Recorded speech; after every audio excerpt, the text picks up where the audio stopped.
totalmente del libro de Gálatas, solamente estamos tomando el capítulo 6 del libro de Gálatas, y tiene mucho que ver con esta nueva vida que tenemos hoy en Cristo. En el capítulo de Efesios estamos hablando un poquito más acerca de lo que era nuestra vida antes de Cristo y lo que responde a la vida de hoy, y en Gálatas pues no se aleja mucho de esto, porque estamos hablando de lo que es ya la vida en Cristo y cómo nosotros caminamos y crecemos en Él. Entonces estábamos hablando acerca después de ver que Gálatas fue un libro que fue escrito a esta comunidad de hermanos que estaban en estos sectores, ya habla un poquito acerca, en el último capítulo, acerca de cómo nosotros podemos caminar frente al Señor. Vimos en la primera instancia, si un hermano es sorprendido en pecado, ¿qué hacer con él?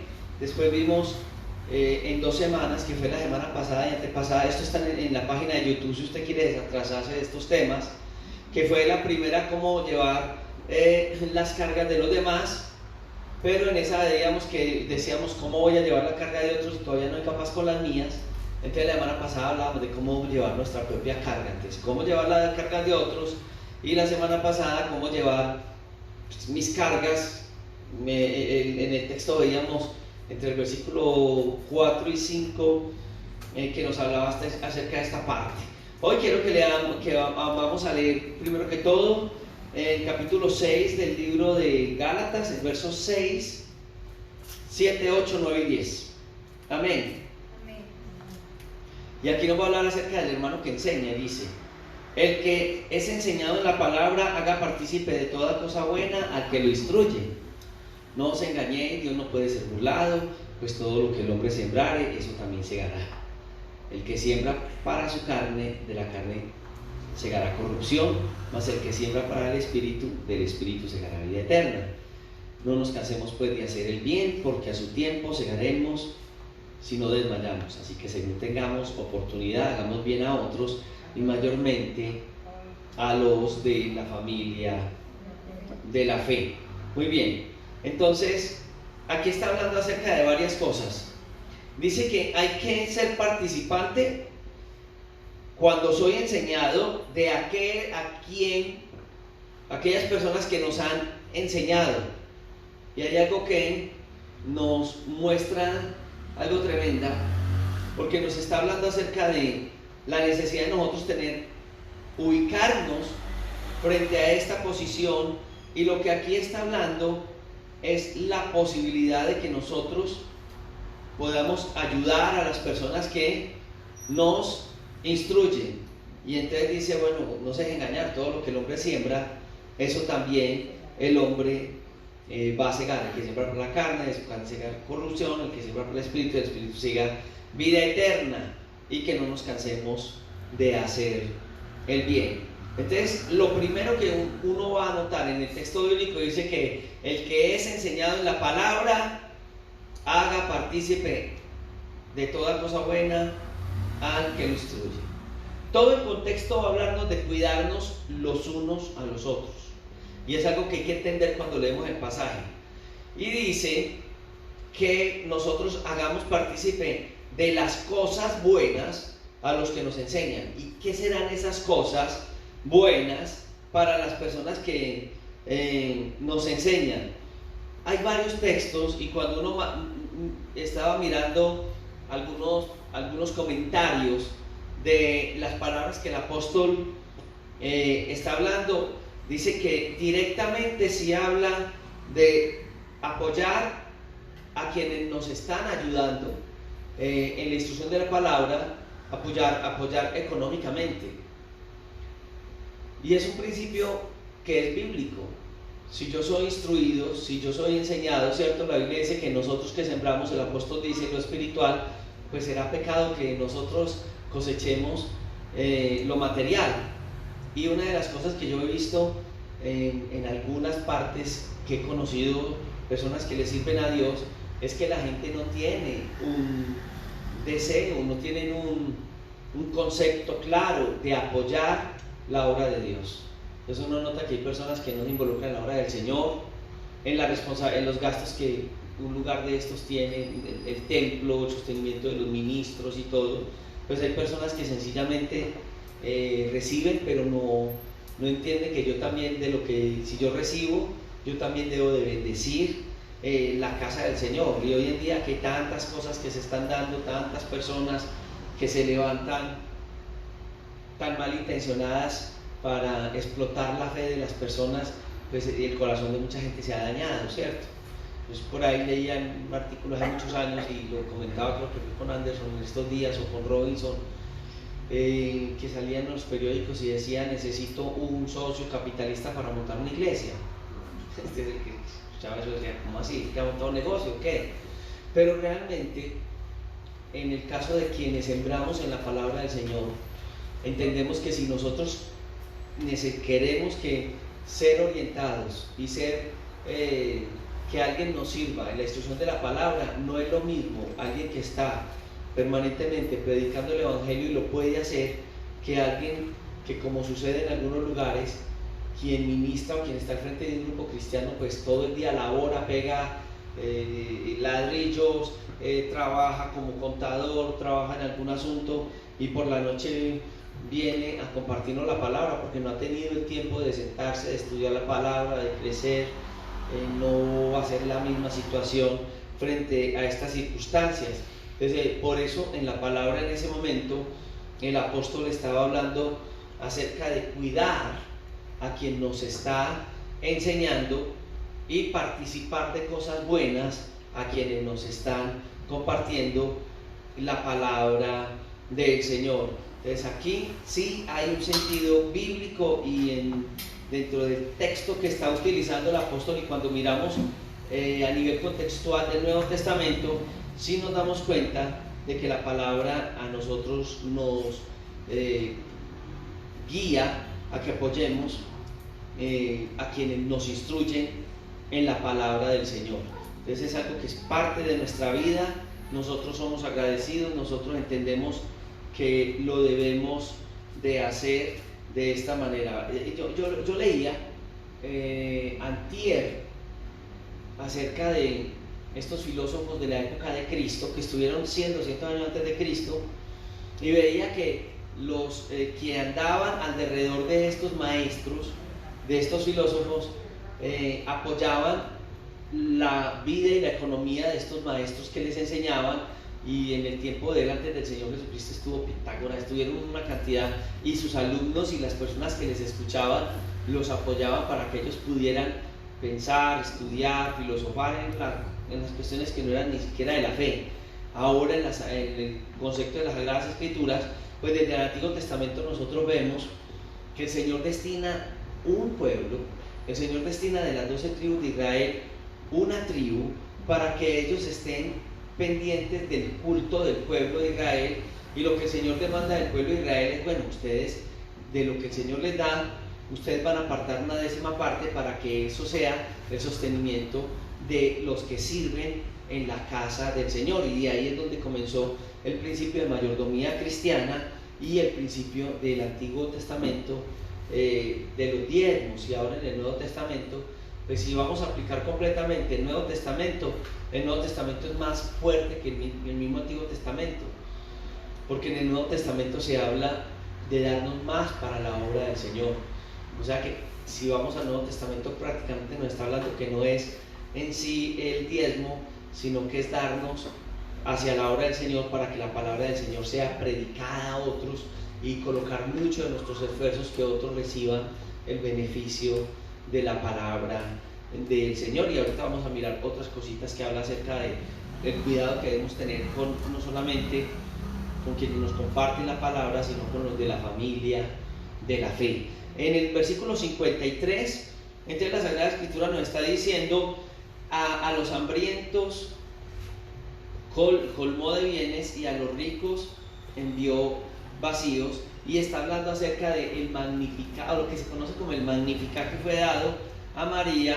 Y entonces dice: engrandece mi corazón a mi Dios, mi Salvador, y empieza a hablar acerca de las grandes cosas que Dios estaba haciendo, que Dios había hecho para con su pueblo, y está hablando de cómo Dios se da a su pueblo y cómo nosotros no darnos a Dios frente a de esto que Dios coloca a quienes están compartiendo la palabra del Señor. Nosotros, ¿por qué no hacerlo si el Señor está dando? A María se le habla acerca de que va a ser ese instrumento en el cual va a venir Jesús.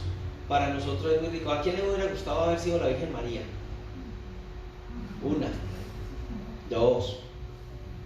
Si ustedes supieran históricamente qué significaba haber sido la Virgen María, que todo el mundo dijera que era una mujer de cero conducta, que le puso los cachos a José, la mujer que estaba comprometida porque es desposada, como en noviada, un compromiso de matrimonio, y aparecía como María en embarazo, la apedreaban porque le había sido infiel a él. Por eso dice que José, cuando tuvo la visión del Señor, antes de tener la visión del Señor, él la amó y se dio cuenta, y él no quiso difamarla, y él sabía que si él decía algo la apedreaban, entonces él iba a huir. Pero cuando el Señor le dice, no tenga temor, ella no ha hecho nada malo, le recibe a María como tu mujer, entonces fue tremendo. Pero magnificar para la gente, ay no, es que qué bendición María, pero para ella fue un reto muy grande. Hoy vivimos en tiempos donde hay de todo, pero en los tiempos más antiguos, que viví, aún a mí me tocó hace 35, 40 años, pues no he tenido uso de razón, que si una muchacha pues la embarazaban, eso la echaban de la casa y la trataban de lo peor y iba para la calle. Entonces, querer haber sido la Virgen María en este sentido de lo que ella vivió fue horrible, fue una cosa terrible. Aún así, cuando a ella Dios le llega y ella tiene esta parte, ella puede glorificar al Señor. Ella lo único que puede decir es, el Señor no lo ha dado todo, ¿cómo no yo? Pues, si por esto pasa lo que pasa, pues que pase. Entonces es tremendo ver la disposición de ella a estar casi que dispuesta a ser apedreada, y de ver esto como una gran bendición en un momento donde no era fácil para ella ser un instrumento de Dios de esta manera. Es como nosotros ver hoy muchas personas que están sirviéndole al Señor en pueblos donde no son cristianos, por ejemplo en países que son musulmanes. ¿A usted le parece una bendición vivir en un pueblo musulmán, siendo usted cristiano? Si descubre que usted es cristiano, ¿qué le hacen? Lo asesinan.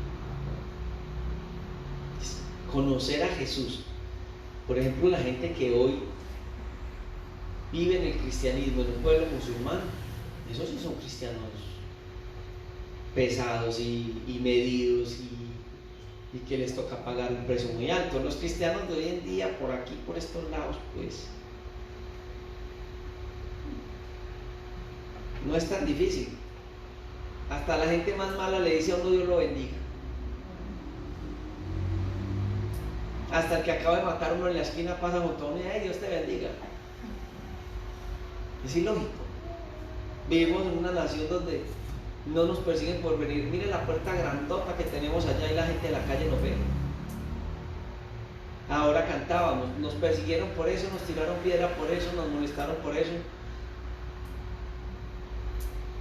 Cuán agradecidos debemos de estar con Dios. Y el texto nos habla acerca de eso. Recuerde que hemos hablado, acabamos de hablar de llevar las cargas unos de los otros, nosotros esto, pero dice bendecir, hacer bien, y hacer bien con nuestros bienes para la obra del Señor. Es lo que el texto nos está guiando en esta hora.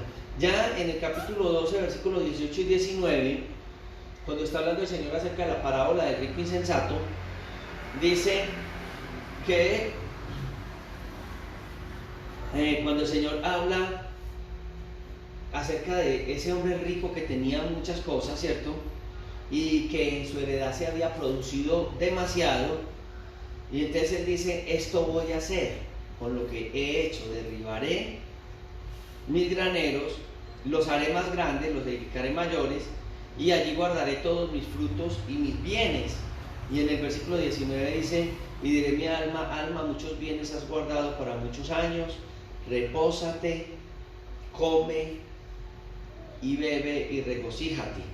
Pero mire lo que dice el texto siguiente, que vino la voz de Dios y le dice: necio, esta noche vienen a pedirte tu alma y lo que has provisto, ¿de quién será? Queriendo decir que esta persona, aunque amontonó riquezas, no entendió que el Señor le había dado riquezas para que esas riquezas bendijeran a otros, no fueran para él mismo. Hay que reflexionar en todas estas cosas. Hay que entender que Dios nos colocó para el servicio. Amén. Si hoy, por ejemplo,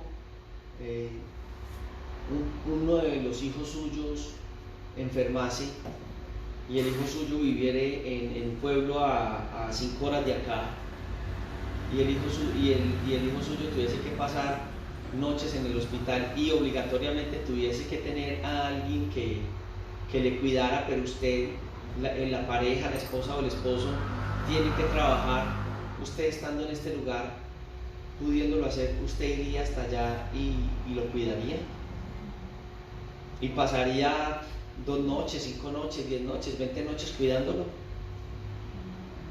porque el Señor nos ha colocado y nos ha dado salud y lo podemos hacer, ¿cierto? Bueno, pues yo quiero decirle que lo que el texto está diciendo no es que sea solo para los de nosotros,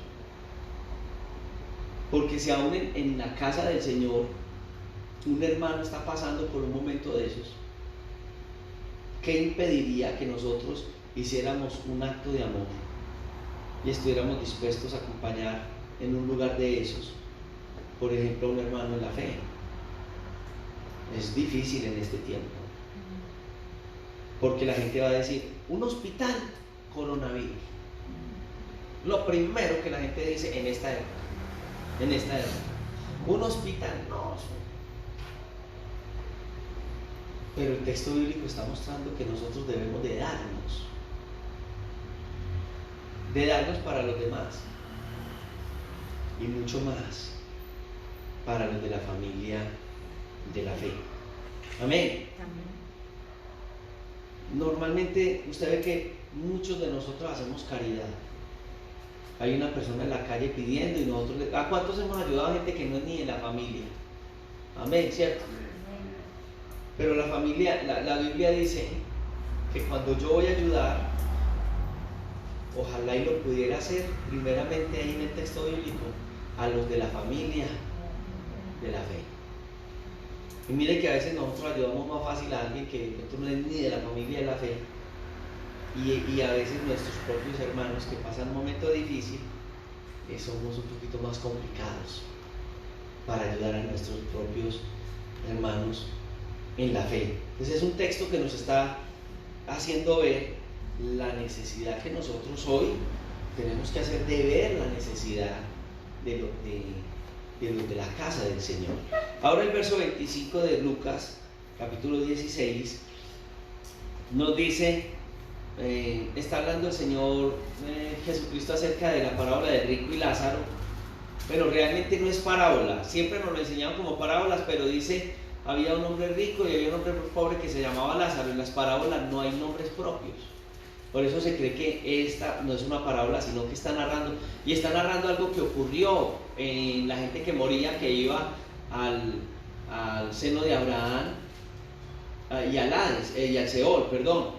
Y entonces ya en el versículo 25 dice que Abraham le dice a este hombre que está ya pasando necesidades, al rico que no está en el seno de Abraham, sino que está penando, y le dice: acuérdate que recibiste tus bienes en tu vida, y Lázaro males, pero ahora es consolado aquí y tú atormentado. O sea, el rico no tuvo compasión de la necesidad de Lázaro, acumuló las riquezas, pero lo que él acumuló no fue algo dado. Riquezas, pero cuando la Biblia habla de riqueza, habla de muchos tipos de riqueza, ¿cierto? Digamos, nuestra vida, nuestro tiempo, lo que somos para los demás. Muy bien, ahora, el texto también nos está hablando, ahí en el versículo entre el 6 y el 7, dice: no os engañéis, Dios no puede ser burlado, pues todo lo que el hombre siembre, eso también se gana, y habla de sembrar, ¿cierto? Pues, hemos hablado acerca de llevar las cargas los unos a los otros.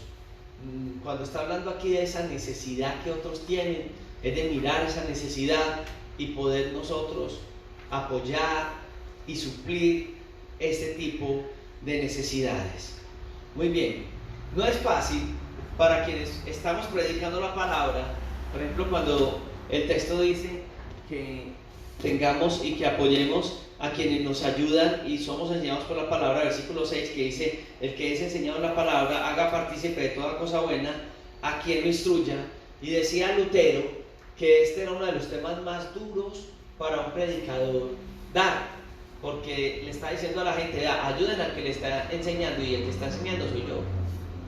Él decía que era una de las cosas más difíciles que nosotros los ministros podríamos decirlo. Y por allá en un pasaje él escribe y dice: estos pasajes están destinados a beneficiar a los ministros. Debo decir que no encuentro mucho placer en la explicación de estos versos, porque hiciera parecer como si yo hablara de mi propio beneficio, pero es la palabra del Señor. Y es verdad, debemos de entender que así mismo la palabra del Señor lo está dando. Y uno lo ve en la vida práctica. Si nosotros llevamos nuestro vehículo a arreglar, si nosotros nos llevamos a alguien a que nos haga un servicio en la casa, ¿qué hacemos nosotros con esa persona que nos arregla el baño? Que nos arregla el vehículo. Pagamos. Y les digo una cosa: a veces nosotros ni preguntamos cuánto vale. Es mejor preguntar por lo regular, porque a veces no preguntamos y cuando terminamos nos dicen: vea, no, pues si eso es tan caro, lo hubiera llevado al concesionario más caro y me hubiera salido más barato. ¿Cierto? Pasa. Pero cuando una persona nos hace un favor y nos dice a nosotros: no, hágalo, mire a conciencia cuánto me va a ayudar. ¿Qué conciencia más negra la que tenemos muchos? ¿No ha visto usted? Uno lleva a hacer un arreglo y uno dice: este arreglo vale 60,000 pesos, 100,000 pesos. Y la persona que nos hace el arreglo nos dice: no, pues, si es un hermano de la fe, nos dice: hermano, pues, mire ahí, colabóreme a conciencia, dame para la gaseosa, y le damos 2,000 pesos. Estábamos dispuestos a pagarle a un inconverso, a una persona que no es de la familia de la fe, 60, 100,000 pesos. Y como es un hermano de la fe, le damos 2,000 pesos, 5,000, 10,000. ¿Pasa o no pasa? Y somos tan descarados que decimos: gloria a Dios, ay Señor, tan lindo. Ahora me puedo ir con mi esposa y me puedo comer 2 hamburguesas bien grandes y nos queda plata. No tenemos ese sentido porque no nos están obligando, porque va más en mi concepto de mi amor por esa persona. Está colocándose en balanza lo que realmente hay en el corazón, en nuestro corazón. Cuando está hablando de este tipo de cosas que son valiosas, no podemos perder el concepto de que la Biblia nos dice que allá donde está nuestro tesoro, está nuestro corazón. ¿Qué es lo que verdaderamente tiene valor para nosotros? ¿Qué es lo que nosotros tenemos el mejor concepto? ¿Qué es lo que tiene más valor para nosotros?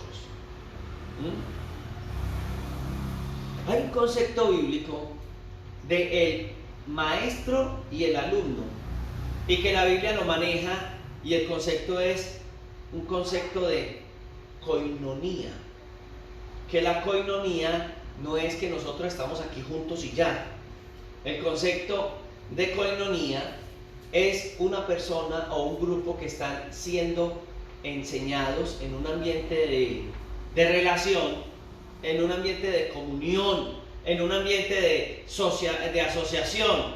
Entonces dice que aquel que es enseñado en la palabra hace partícipe, y el término partícipe es haga koinoneito toda cosa buena al que lo instruye. O sea, al que le está formando debe de tener esa parte de compartir, de darse, de instruir, a aquellas personas que lo hacen de esa manera. En la época de los 80, yo estaba muy joven, y en esa época pues yo estaba estudiando en la universidad música, y habíamos conformado grupitos de músicos. Algunos salíamos a tocar por ahí, venía una campaña de las que se hacían por aquí. En ese entonces venía Montesi, todavía por ahí está Montesi. En esa época estaban algunos otros personas que le sirven al Señor, que le servían en el Señor en esa época, en ese tiempo, y los buscaban los músicos. Entonces, como nosotros estábamos en la universidad, pues nos invitaban a nosotros, los muchachos esos, llamen a esos muchachos, el que toca piano, la trompeta, el que toque esos. Entonces teníamos un grupito y nosotros nos íbamos para las campañas donde nos invitaran. A veces eran campañas de este tipo, y a veces yo recuerdo que una vez nos invitaron en algún lugar, no diré el nombre, en una iglesia de la ciudad que todavía existe, y el pastor pues nos invitó y dijo: muchachos, vienen, pero traigan de todo. Entonces traigan la batería, que traigan eso, y nosotros cargando batería, cargando los instrumentos, cargamos, por allá conseguimos equipos prestados y de todo, micrófonos, bases, todo. Y nos fuimos para donde un fin de semana, eso fueron como jueves, viernes, sábado, domingo, y creo que era lunes festivo. 5 días nos fuimos para esa iglesia, y nosotros éramos estudiantes. Entonces, para los pasajes, y usted sabe que los estudiantes, entonces era: no, présteme, que el pastor dijo que tranquilo, que todo bien, que nos iba bien. Entonces, ahí de la ofrenda que nos decían: ¿y ustedes cómo tocan? No, denos una ofrenda. Y les cuento una cosa: el último día de campaña, la campaña fue muy bonita, las predicaciones fueron bonitas, todos nosotros tocábamos, y llegaba gente y todo, y se recogieron ofrendas. Y ese día, ya el pastor dijo: muchachos, qué bueno, tan lindos ustedes, tan queridos. Oiga, fue tan especial que yo no tengo con qué pagarles. Y lo aplicó. Se fueron con el predicador, se lo llevan por allá para la 70 a comer bien sabroso, y nosotros éramos los músicos. Y muchachos, gracias y hasta luego. Increíble, nos tocó llamar a nuestras casas, a nuestros padres, si nos prestaban la plata para devolver los equipos que nos habían prestado. No nos dio ni para los pasajes. Ahí nos dio como decir hoy 10.000 pesos para todos. No nos dio nada, nos dio una miseria, no nos dio ni para un día de pasajes. Y nosotros decíamos cosas muy feas. No nos descarriamos, pero sí estábamos muy aburridos como muchachos. Pero porque es que no nos inviten. Y de esa época fue en la época de los 80 que muchos músicos empezaron a tener eso. Entonces decían: sí, hermano, una ofrenda de 500.000, una ofrenda de 1.000.000, una ofrenda de 5 millones. Entonces hoy muchos de estos grandes artistas que ganan Billboards hacen presentaciones, y ellos dicen: hotel de 5 estrellas, un charter, un vuelo charter, 20 personas con nosotros, todos en los mejores hoteles, y ya es el otro descaro que digo yo, porque ya tenerlos es tener como un artista de la talla de esos artistas seculares, porque ya tienen un valor diferente. Entonces, el extremo del descaro frente a esto, y el extremo de ya colocar esto que es que Dios nos ha dado el talento, colocarlo como si fuera un negocio. Entonces son los dos extremos. Pero el texto bíblico nos está hablando de por qué la gente llega hasta allá, porque nosotros como familia del Señor no pensamos en eso. No pensamos en los que sirven en el Señor, de las personas que están haciendo un servicio para la obra del Señor. El texto es directo y nos está hablando de participar y de que nosotros tenemos que hacer ese koinoneito, esa participación en amor, pero ese amor se manifiesta en amor. Amén. Si un hermano tiene una necesidad y se puede suplir la necesidad del hermano, ¿qué tal que usted llega al hermano, le da una palmadita en la espalda y le dice: hermano, ay hermano, ¿cómo va las cosas? No, en la casa no hay comida, pero hermano, yo voy a orar por usted. Habrá un koinoneito ahí con el hermano. No lo hay. y mucho menos en los que sirven y nos enseñan los principios de la palabra de Dios. Muy bien, pues descuidamos en algún momento, descuidamos a los que nos alimentan espiritualmente en alimento material, sí, los descuidamos, a los que en esa parte el Señor usa, sí, y es más, cuando uno mira a veces en redes sociales la gente hablando en contra de los que se roban la plata, de los que se roban los diezmos y no sé qué, usted ve que esta gente, por lo regular, los que hablan de eso, nunca dan una moneda para la obra del Señor. Y les duele que haya personas que de lo que Dios les da tengan una buena mayordomía para la obra del Señor. Es cosas que uno dice, Dios mío, qué triste que los que lo hacen tienen amor, pasión y lo hacen con amor, y los que no lo hacen les da impaciencia porque a otros les duele la obra del Señor. ¿Qué tal si no nos doliera la obra del Señor? ¿Cómo sostenemos la casa del Señor? Muy bien, ahí en 1 Corintios 9:14 es donde el apóstol Pablo habla acerca de esa posición de bendecir a quienes nos sirven en la obra del Señor, y Pablo utiliza un ejemplo pero fuerte en esta parte. Dice en el versículo 7: ¿quién fue jamás soldado de sus propias despensas? ¿Quién planta viña y no come de su fruto? ¿Quién apacienta el rebaño y no toma de la leche del rebaño? Digo esto solo como hombre, dice esto también la ley, porque en la ley de Moisés está escrito: no pondrás bozal al buey que trilla, y tiene Dios cuidado de los bueyes. O lo dice enteramente por nosotros, pues por nosotros se escribió, porque con esperanza de arar el que ara y el que trilla con esperanza de recibir del fruto. Si nosotros sembramos entre nosotros lo espiritual, es gran cosa si segaremos entre vosotros lo material. Y está hablando exactamente del mismo concepto. En los pueblos orientales, que no eran Israel, cuando... Ustedes saben que los orientales son un poquito verdes, ¿sí o no? Dicen que se les pega aquí. Cuando alguien agarra algo duro con su mano, ¿cuál es la forma más fácil para que cada persona suelte? Dándole un golpe aquí, porque ese calambre hace que abran los dedos y suelte. Pero se dice que a los orientales, cuando agarran duro, se les pega aquí y agarran más duro. Entonces los orientales tenían la costumbre de que los bueyes, cuando llevaban el trillo, llevaban el arado pues y el trillo, ya después el trillo en la siega, entonces los orientales, ¿qué hacían? Le ponían un bozal, no se parece a nada a esto que tenemos nosotros, esto son tapabocas, bozal es otra jamadura, y les ponían bozal a los bueyes. Entonces los bueyes, cuando araban, veían toda esa comida y no podían comer nada. Entonces el Señor le enseñó al pueblo de Israel a no hacer así. El Señor le decía al pueblo de Israel que no le pusiera bozal al buey cuando trillaba. Entonces, ay, pero ¿cómo así? Pero los bueyes se van a comer el trigo, se lo van a comer todo. ¿Qué es toda una fanegada sembrada de trigo para que un buey se coma unos cuantos bocados de esa fanegada, y el buey seguirá siendo fuerte y podrá seguir llevando el trillo? Lo mismo dice, y es la comparación que hace el apóstol Pablo.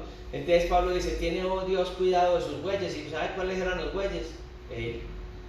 Entonces él estaba diciendo que él era un buey.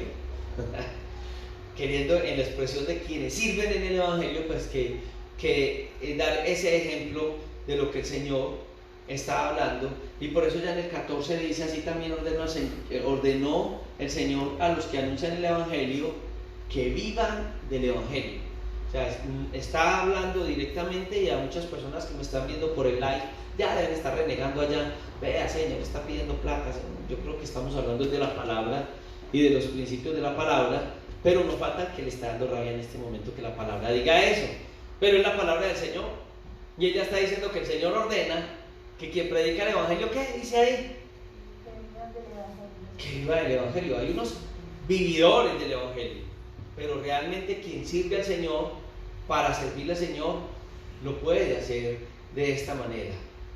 También lo dice por ejemplo en 1 Timoteo 5:17, que los que gobiernan bien sean tenidos por dignos de doble honor, mayormente los que predican, en los que están dedicados trabajan en predicar y enseñar la palabra del Señor. 1 Timoteo 5:17. Muy bien, es algo especial. Muy bien.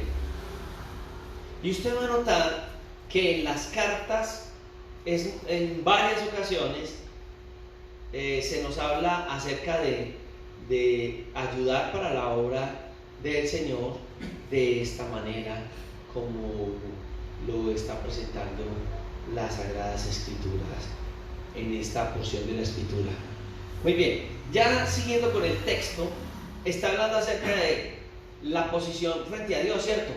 Nuevamente en Gálatas, Dios no puede ser burlado, no os engañéis, Dios no puede ser burlado, pues todo lo que el hombre siembra, eso también ciega.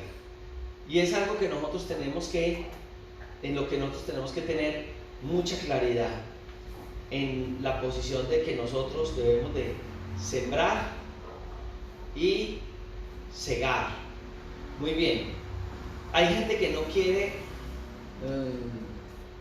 cosechar lo que hace con el sudor de su frente, sino que, como dicen algunos por allá, quieren cosechar lo que hace el sudor desde el frente. Pero el texto bíblico aquí nos está hablando de algo que es totalmente claro en las Sagradas Escrituras, y es que lo que nosotros sembramos, y viene hablando en este texto, y yo quiero que tenga claridad acerca de el sembrar en lo económico frente a lo espiritual. No está hablando de sembrar otra cosa diferente. Bien, ¿por qué lo digo? Porque en algunos momentos este texto lo podemos aplicar en cualquier aspecto de la vida, pero realmente el texto está hablando acerca de ello. Entonces dice que es un principio como el principio de sembrar y de cosechar. Si yo necesito tomates, ¿qué voy a sembrar? Cebollas, tomates. Es imposible yo tener tomates si siembro cebollas. Entonces, si yo siembro en mi vida cosas espirituales, ¿qué es lo que yo voy a cosechar de esas en mi vida? Cosas espirituales.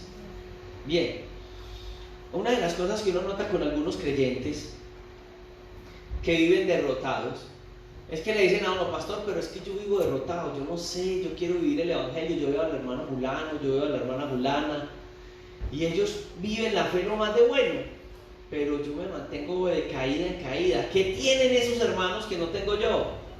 Sencillo. ¿Usted ha visto qué es lo que hay en la vida de ellos? Analícelo. Una persona que continuamente medita en las cosas de la palabra del Señor. Una persona que lleva una vida de oración. Es factible que esa persona, la música que escuche sea música espiritual, o música pues que lo guía a cosas buenas, que, como dice la palabra, todo lo que es verdadero, todo lo justo, todo lo puro, es en lo que esa persona medita. ¿Y usted qué música escucha? La de la voz de Colombia, de Antioquia, de Sonsón, las mañanitas aquellas, la copa rota, la Guasquilandia aquella que es más vulgar que el reggaetón aquel, de aquellos personajes que no hablan sino pornografía en sus canciones. Entonces la pregunta es: ¿usted eso es lo que escucha? Sí. ¿Y usted piensa que en el momento que usted va a actuar, la reacción que usted va a tener frente a la situación es cuál? De acuerdo a lo que se ha alimentado. Si las canciones que yo escucho son de venganzas, en el momento que una persona me hace algo malo, ¿cómo voy a actuar yo? Hoy vemos una sociedad intolerante. ¿Cuántos en medio de la intolerancia han muerto? Hemos escuchado estos días noticias muy duras para quienes hemos conocido personas que han perdido su vida por la intolerancia. Pero esa persona que tuvo esa actitud agresiva, ¿usted cree que esa persona que tiene esa actitud agresiva todo el día escuchaba bebé, o escuchaba himnos, o escuchaba música espiritual, había acabado de salir de un culto, o había acabado de salir de un tiempo de oración? Sí. ¿Usted cree que la persona que cometió el acto es una persona que salió de la iglesia? No. Es factible que esa persona se haya alimentado de odio. Y lo que tiene para dar es odio. Lo que uno siembra, eso cosecha. Sería ilógico que una persona, entre comillas, fuera espiritual y esa persona reaccionara en contra de lo que esa persona es. Lo que yo siembro, eso cosecho. Y vuelvo a lo mismo, no siembro tomates, cebollas para cultivar tomates. Entonces, esto nos está hablando acerca de qué importante aprender los principios de la palabra, porque ellos nos van cambiando. Romanos capítulo 12 dice así que, hermanos, ruego por las misericordias de Dios que transforméis vuestras mentes, ¿cierto? ¿A través de qué? De la transformación del entendimiento. O sea, ¿cómo cambio yo? Debo cambiar mi pensamiento. ¿Y cómo cambio mi pensamiento? Algo tiene que entrar. La palabra del Señor tiene el poder de que no solamente la escucho y ya, sino que esta palabra transforma.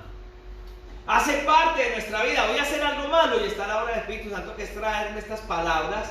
Como les decía Jesús a los discípulos, Él los recordará, el Espíritu Santo recordará todo lo que ustedes tienen que ¿qué? Decir o hacer. En el momento que es factible que a mí me dé impaciencia porque alguien hizo algo contra mí, ¿qué voy a hacer yo en ese mismo momento? Me voy a enojar y voy a actuar con enojo. Puede ser. O no, aquí hay cuerpos glorificados y a veces no se enojan. Levante la mano el que nunca se enoja. Ay, toda esta gente se enoja. Nos enojamos, ¿cierto? Pero ¿qué le pasa a usted cuando usted va a actuar mal? ¿Qué pasa cuando usted va a actuar mal y usted es una persona permanente en la palabra? Nos acordamos, pastor, de que somos cristianos y no podemos actuar de la misma forma de Dios. ¿Se acuerda uno que es cristiano, sí o no? Yo lo hago. Entonces, de pronto alguna persona, ¿y de pronto ha actuado mal alguno? Claro que alguno ha actuado mal. Y actuó mal y ven, está. Aquí dicen vieja, ¿cierto? Vieja es como un insulto. Y cuando voltea, la voz es: acordate que sos cristiano. Ay, ¿verdad que soy cristiano? ¿Qué toca hacer? Ay, disculpe, lo que pasa es que, bueno, alguno dirá que yo soy cristiano, no, a lo mejor me equivoqué. Pero qué bueno que uno reconoce. ¿Sabes lo que decía? No, discúlpeme, porque pudo haber pasado, pero también vamos a actuar mal. Y el Espíritu Santo dice: venga. O llega el texto bíblico: de toda palabra necia darás cuenta a Dios.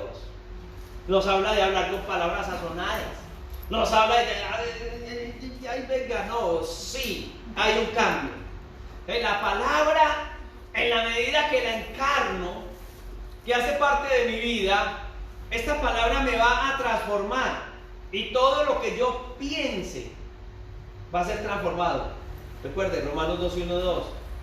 Así que, hermano, ruego por la misericordia de Dios que presentéis vuestro cuerpo de sacrificio santo y agradable a Dios, que es vuestro culto racional. No se conformen a este siglo, sino que sean transformados por medio de la renovación de vuestro entendimiento. Muy bien. Entonces, lo que Dios quiere hacer es que nosotros tengamos una conciencia especial. Ustedes saben cuando dice: el que siembra para la carne, de su carne siembra corrupción. La persona que alimenta sus pensamientos con odio va a odiar. Hemos estado trabajando con un grupo de personas en la iglesia, con algunos hermanos, y los hermanos han estado observando el trabajo, ¿cierto? Y los que han estado viniendo a estos grupos de apoyo se han dado cuenta que algunos, por ejemplo, empiezan a expresar lo que hay en el corazón. Una persona expresaba: no, es que esa vieja no me quiere, me tiró a la calle, ¿no? Y uno escuchaba y decía: realmente hay algo ilógico en la persona, pero es lo que ella ha alimentado en su mente. Esa persona, para poder cambiar, esa persona tendría que mirar desde otra perspectiva. Y van a haber cosas que vamos a ver a medida que vamos trabajando, que es de llevar a la persona a que ella entienda su situación y mire la realidad desde otra óptica, que vamos a tener ejercicios de esto. Porque es muy fácil cuando yo estoy aquí, todos tienen la culpa. Si uno trae una pareja de esposos y están discutiendo, es factible que si uno habla con el esposo, dice, esa mujer es intolerable, esa mujer es neurasténica, esa mujer es la peor. No, es que esa mujer echa chispas, esa mujer uno llega a la casa y vuela las tapas de las ollas en la cocina. Pero es factible que cuando ya uno habla con ella, va a encontrar una mujer que dice, no, pues que mantiene con esos amigotes, se gasta la plata con ellos en la calle, no anda y no tomando trago, que esto y que lo otro. Entonces, no causa, no es algo que justifique la actitud de ella, pero ya se da uno cuenta porque ella actúa así. La culpa no es completamente de ella. Si ella aprende principios así, él no cambie, ella sí va a cambiar. Y qué bueno que uno de los dos cambie, pero posiblemente él abonó a esa actitud que ella está asumiendo porque ha sido herida, golpeada, y como no tiene al Señor o no ha entendido los principios de la palabra, actúa como una persona herida. Una persona herida va a herir. ¿Qué hay que cambiar? A la persona, a cada uno tiene que cambiar. Si los dos cambian, es una bendición, va a ser un amor ese hogar. Pero entonces hay que sembrar. Aquí está hablando y dice, hombre, la palabra del Señor nos habla y ella nos está hablando acerca de cambiar. Dios utiliza esos instrumentos que nos instruyen para que cambiemos, pero entonces eso que nos enseñan en la palabra, bajo la palabra, nos debe transformar. ¿Por qué? Porque tenemos que cambiar. Y cuando cambiamos, las cosas mejoran. Yo no sé cuántos de ustedes han vivido en el campo y han sembrado la tierra. Yo quiero contarles que cuando se siembra la tierra suceden dos cosas. La primera es que hay terrenos que son ácidos y uno no es capaz de sembrar en ellos. Lo que uno siembra se muere. ¿Sabe qué hay que hacerle a esos terrenos? Un tratamiento con químicos para mejorar la tierra. Y les quiero contar, es más, si usted pretende sembrar ciertos alimentos, no puede empezar sembrando los alimentos después de tratar la tierra, tiene que sembrar otros que van transformando la tierra, y cuando se ha hecho como 3 o 4 sembrados de otro tipo de alimentos, ya estos alimentos que son propios de un terreno menos ácido van a poderse sembrar en ese terreno. Pues déjenme decirle que cuando el Señor llegó a nuestras vidas, éramos esos terrenos áridos. Lo que se sembraba en nosotros no servía. Algunos de nuestros familiares decían, ay, fulano de tal, peranito, fulanita, eso es caso perdido. Doña Elvia, ay, esa señora Elvia no va a cambiar. ¿Y cuántos años tiene doña Elvia? Cuando llegó al Evangelio, que tenía más de 40, así, no, esa señora, ya un huésped de árbol que nace torcido no le endereza a nadie. Pero cuando el Señor empezó a hacer la obra, ya, y la gente vio y dijo, ay, cómo cambió esa señora. Oiga, allá le lavan el cerebro bien lavadito a la gente. Hay que mandar a doña Hermenegilda, porque ella sí necesita cambiar. Realmente no es que personas lo hagan, es la palabra, que lo que se siembra hace esa situación en las personas. Dios quiere transformar nuestras vidas, y si nosotros sembramos, en nosotros se siembra de esta manera, se cosecha. No se engañen, todo lo que el hombre siembre, eso se gana. Yo le hago una pregunta, si una persona dice yo soy cristiana, yo amo a Dios, y usted ha escuchado gente que ama a Dios, que dice que ama a Dios, vea, yo he escuchado gente que dice, ay no, yo amo tanto a Dios, tanto. Cuando yo escucho a una persona que dice así, yo digo, no es normal, porque cuando la gente ama a Dios no dice eso. Bueno, ojalá, pero uno como que duda, ¿cierto? Como que, porque las personas que dicen que aman tanto a Dios son los que más daño le hacen a los hermanos. Y según la Biblia, si yo amo a Dios, debo amar a mi hermano, porque si no amo a mi hermano, ¿cómo puedo amar a Dios a quien no he visto? Si mi hermano lo veo continuamente. Entonces, no es de decir, no es de expresarlo, sino de vivirlo. A medida que la palabra va ganando terreno, esas cosas van transformando. De lo contrario, quien nos mira a nosotros, así carguemos una Biblia, la persona nos va a ver como unos burladores. Y a la luz del contexto bíblico, una persona va a ser un burlador. Porque no va a cambiar de vida. Porque a pesar de que tenga una Biblia o un título de que soy creyente, voy a una iglesia, etcétera, etcétera, eso no nos va a cambiar a nosotros. Es importante que si el Señor siembra en nosotros, eso que se siembra se pueda ver en nuestras actitudes. Amén. Dice que el que siembra para su carne, de su carne siembra corrupción. El que siembra para el Espíritu, del Espíritu va a segar para vida eterna. Yo no sé si usted ha notado que estamos viviendo una época donde las personas que tienen a veces hasta formación académica, la gente dice tiene un doctorado, tiene un conocimiento en un título. Usted nota que muchas personas que tienen formación académica actúan a veces más mal que otras personas. Y la gente dice, ¿y eso que para la universidad? ¿Y eso que es un educador? ¿Y eso que es un ingeniero? Eso no forma a nadie. Da conocimiento. Pero el conocimiento no transforma vidas. El conocimiento secular puede ayudar, sí. El conocimiento puede colocar su granito de arena, sí, sí. Pero yo quiero decir una cosa, hay un ingrediente que el ser humano no puede olvidar. Y es que todos los seres humanos tenemos un área que hace parte de nosotros. Los seres humanos tenemos la parte física. Y es factible que algo, por ejemplo, el comunismo siempre ha dicho, no, si todos tenemos lo mismo, si tenemos las mismas condiciones económicas, si tenemos buena comida, nadie va a robar. ¿Lo escucha usted continuamente? Donde todo va, donde la plata le reparte a todo el mundo por igual, la gente no va a actuar mal. Déjeme decirle que es falso, porque a veces los que más roban son los hijos de los ricos. He conocido muchachos que su familia son pudientes y es el deseo, la pasión, las ganas, las ansias porque es que es una sensación que es tremenda. Bueno, pero qué importante que una persona tenga satisfechas sus necesidades, está bien.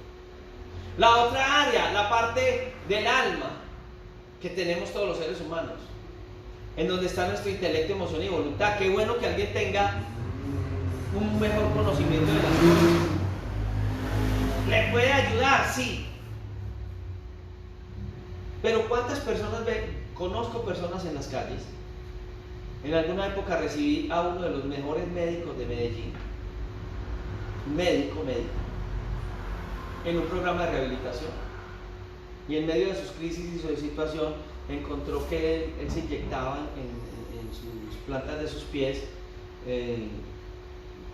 uno de tantos medicamentos, no lo voy a decir, yo sé que ya no lo puedo decir, que él como médico usaba a sus pacientes, un medicamento normal, pero al inyectárselo en los talones, él se drogaba.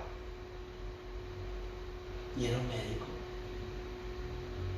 Su conocimiento no le ayudó en esas necesidades. Me he encontrado en el Parque de Sabaneta ingenieros, médicos, psicólogos, esclavos del vicio. Pues, aunque bien encarrilado, una cosa de estas puede ayudar a otros, en un momento de esos, ay, pero ¿por qué? Porque no es el conocimiento como tal. Porque hay un área en nosotros que es el área espiritual. Todos los seres humanos somos espirituales. Pero la mayoría estamos muertos en eso, es lo que nos relaciona con Dios. Hay un texto que dice que el Espíritu de Dios da testimonio a nuestro espíritu y nos convence y es el que da testimonio de que somos hijos de Dios. Entonces todo ser humano, al no tener completa esa parte de su vida, va a mostrar falencias. En lo que la palabra está enseñando aquí es, hombre, si una persona recibe de parte de Dios esa paz que Dios da y ese convencimiento del Espíritu y de su espíritu, esa persona teniendo otras cosas de su vida aún sin tenerlas, va a tener paz. Hay gente cristiana, creyente, que tiene temor de Dios y que pasa necesidades económicas o al menos situaciones muy apretadas económicamente y que son personas muy especiales. Tienen paz. Como personas son excelentes y tienen necesidades. Entonces esa teoría no funciona en eso, porque es Dios que transforma vidas y corazones, y en medio de las circunstancias difíciles de la vida la persona logra tener una estabilidad espiritual que afecta lo emocional y, por qué no decirlo de alguna manera, lo físico. La paz que nosotros podemos tener en nuestra mente nos va a dar una paz. La paz espiritual nos va a dar una paz mental. Y esa paz mental nos va a dar... ¿Qué está hablando la palabra acá? Hermanos, hay que sembrar en nosotros principios de vida. Hablaba con una persona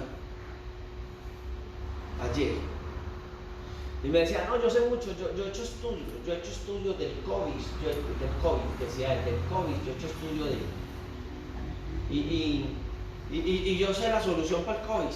Yo llamé por allá y le hablé a los doctores y les decía, yo soy un bruto, pero yo sé de ciencia y yo sé de salud y yo sé que con esto la gente se sana. Y yo le escuchaba y decía, es ilógico. Es una persona que está hablando de lo que no sabe. ¿Cómo le va a enseñar a un médico a hacer medicina? Y no estudia, no tiene menos los mínimos conocimientos de eso. Pero sabe que en lo espiritual es igual. Porque uno escucha en lo espiritual gente que conoce algún versículo por allá aislado y lo usa para aplicarlo frente a lo que no está enseñando la Biblia para ella o para él. La Escritura nos está hablando de esta noche y nos está hablando de la necesidad de nosotros tener una responsabilidad por nuestras vidas, para con nosotros, ante Dios. Y es que esto que Dios a través de la palabra nos habla debe de ser aplicado en nuestra vida diaria para que nosotros podamos cosechar. ¿Qué queremos sembrar en nuestros hogares? Bueno, primero que todo, en nosotros mismos. ¿Qué quisiéramos ser nosotros? ¿O cómo quisiéramos ser nosotros? ¿A alguien de acá le gustaría cambiar su vida? ¿Hay cosas que usted cree que en su vida deben cambiar? ¿Cuántos creemos que en nuestra vida deben cambiar cosas? ¿Y cómo las vamos a cambiar?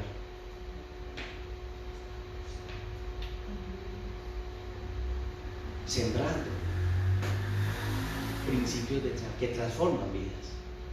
Sembrando principios que están acá y que van a transformar mi vida.